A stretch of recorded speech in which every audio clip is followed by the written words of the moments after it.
സുഹൃത്തുക്കളെ, ഞാൻ 13 വർഷം മുമ്പ്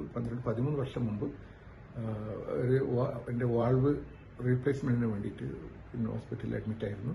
അത് ചെയ്തു. ഇപ്പോൾ അത് ഡീജനറേറ്റായി. അതിൻ്റെ അത്രേ വാലിഡിറ്റി ഉള്ളൂ. 15 വർഷത്തെ വാലിഡിറ്റിയാണ് പറഞ്ഞത്. അപ്പോൾ അത് ഡീജനറേറ്ററായി. ഇപ്പോൾ വാൾവ് ലീക്കാവാൻ തുടങ്ങി. അപ്പോൾ അല്ലാണ്ട് കിതപ്പ് കൂടുന്നുണ്ട്. അങ്ങനെയാണ് ഞാൻ ഡോക്ടർ യൂസഫിനെ വന്ന് കണ്ടത് ഇവിടെ ഇന്ത്യയിലും. പക്ഷേ അദ്ദേഹത്തിൻ്റെ കോൺഫിഡൻസും അദ്ദേഹത്തിൻ്റെ ആ ഒരു ഇൻസ്പിറേഷൻ ഇതെല്ലാം കാണുമ്പോൾ ഇതിനോട് പിന്നെ ഈ പുതിയ സിസ്റ്റം ടാബി എന്ന് പറഞ്ഞൊരു പുതിയ സിസ്റ്റമുണ്ട്. ആ സിസ്റ്റമിലൂടെ ചെയ്യുമ്പോൾ ഒരു വേദനയില്ലാണ്ട് ഒരു മുറിവില്ലാണ്ട് വെറും കാലിലെ ഞരമ്പിലൂടെ കൂടിയിട്ട് ഈ ടാബി എന്ന് പറയുന്ന ഈ സിസ്റ്റത്തിലൂടെ ആ വാൾവ് അവിടെ റീപ്ലേസ് ചെയ്യാൻ പറ്റും.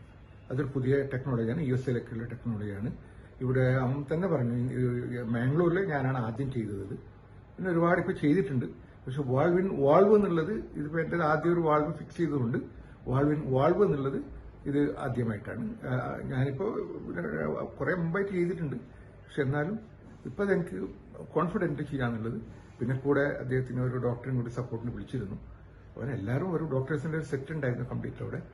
എല്ലാം ഞാൻ ലൈവ് കേൾക്കായിരുന്നു, കാണായിരുന്നു. കണ്ടിട്ടില്ല, മീൻസ് അവരൊക്കെ കാണുമായിരുന്നു. ഈ ചെയ്യുന്ന വീഡിയോ ഞാൻ കണ്ടിട്ടില്ല. അങ്ങനെ എനിക്ക് അവർ ചെയ്യുന്ന സമയത്തൊക്കെ എല്ലാം മനസ്സിലാക്കാൻ സാധിക്കുന്നുണ്ട്.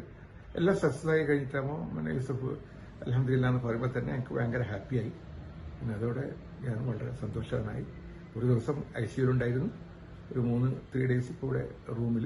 ഇനിയിപ്പോൾ ഇന്ന് ഡിസ്ചാർജ് ആയിട്ട് നാട്ടിലേക്ക് പോകും.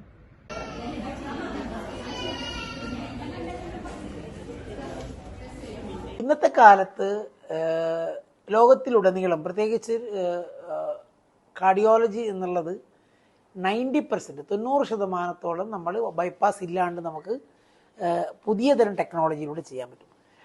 സ്റ്റെൻഡ്, അതുപോലെ തന്നെ മെഡിക്കേറ്റഡ് സ്റ്റെൻഡ്. ഇപ്പം ലേറ്റസ്റ്റ് എന്ന് പറയുന്നത് ലാസ്റ്റ് ഒരു 5-6 വർഷമായിട്ടുള്ളത് ഇമേജ് ഗൈഡഡ് ആൻജിയോപ്ലാസ്റ്റി എന്ന് പറയും. ഇമേജ് ഗൈഡഡ് ആൻജിയോപ്ലാസ്റ്റിയിലൂടെ 90% ബ്ലോക്കുകൾ നമുക്ക് നീക്കാൻ പറ്റും. ഒരു 10% രോഗികൾ മാത്രമേ നമ്മൾക്ക് ഇപ്പോഴും ബൈപ്പാസ് അയക്കേണ്ട ആവശ്യമുള്ളൂ. ബാക്കി